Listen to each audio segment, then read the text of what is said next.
Well, you're going to learn how to master audio for the internet.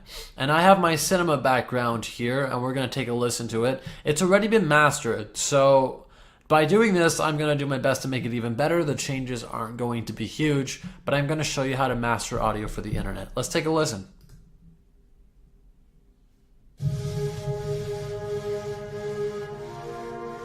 Skip to the good stuff.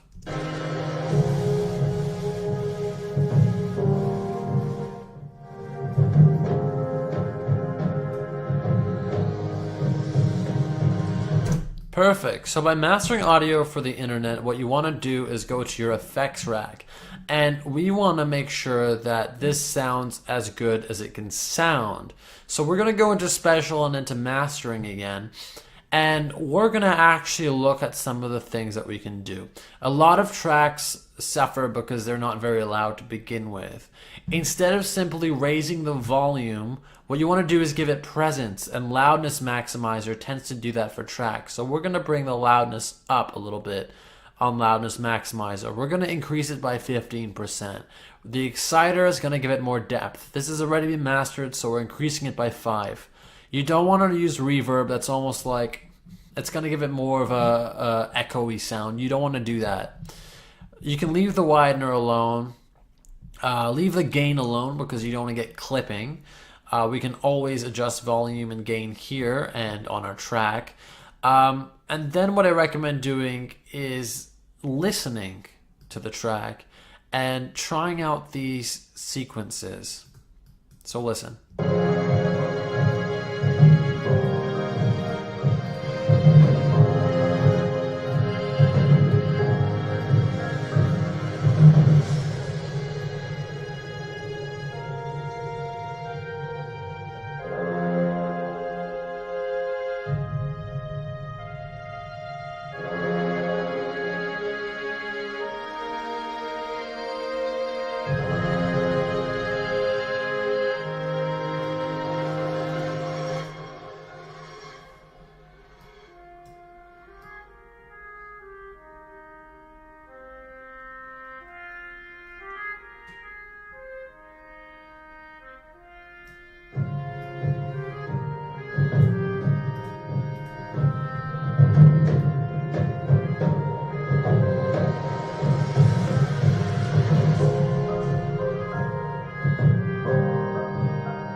So as you can see, I've just been moving that around and listening to what sounds better to my ear and what's bringing the audio forward without making it overpowering. This is the difference.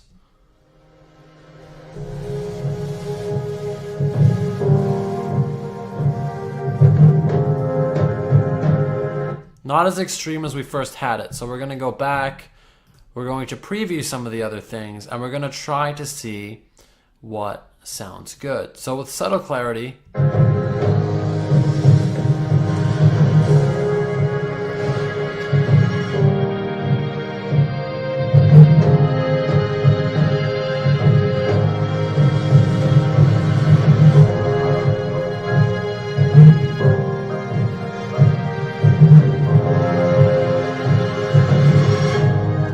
with mastering and using subtle clarity and bright hype, we notice that bright hype sounds really good with this track. It brings it forward, it makes it sound really nice, and it's going to make output sound better on either a pair of headphones, because you should be using that, but definitely on all playback devices. So you want to listen to what sounds better. How are we going to bring the track out? How are we going to give it more oomph? And I don't want to get into the super technical stuff. I really want to stick with using your ear and having a good hands-on working knowledge of Adobe Audition. So definitely try the presets and then play around with the actual equalizer. I usually recommend that students don't mess around with this too much, but I really think that you can do it because, hey, you know, if you make a mistake, undo it and figure out what sounds good for particular tracks, particular instruments, different scenarios, and listen to it on a pair of headphones. Once all the levels sound good, if nothing sounds overpowering, you're not getting clipping, it's not really tinny or it's not too obnoxious and loud, then you probably, if it sounds better, I want you to actually toggle the power state mastering over here. So just toggle and listen to it as the track plays and ask yourself through a pair of headphones, what sounds better? Does it sound better with mastering on, or does it sound better with the mastering off? And it should sound better with your mastering on. So you don't have to master the track perfectly, but definitely do master it. And the reason why you're hearing a ton of difference is because we're taking a track that's already been mastered. So when you're working with something that hasn't been mastered or your own audio, then you're going to see a dramatic improvement just by using that mastering tool. Good luck.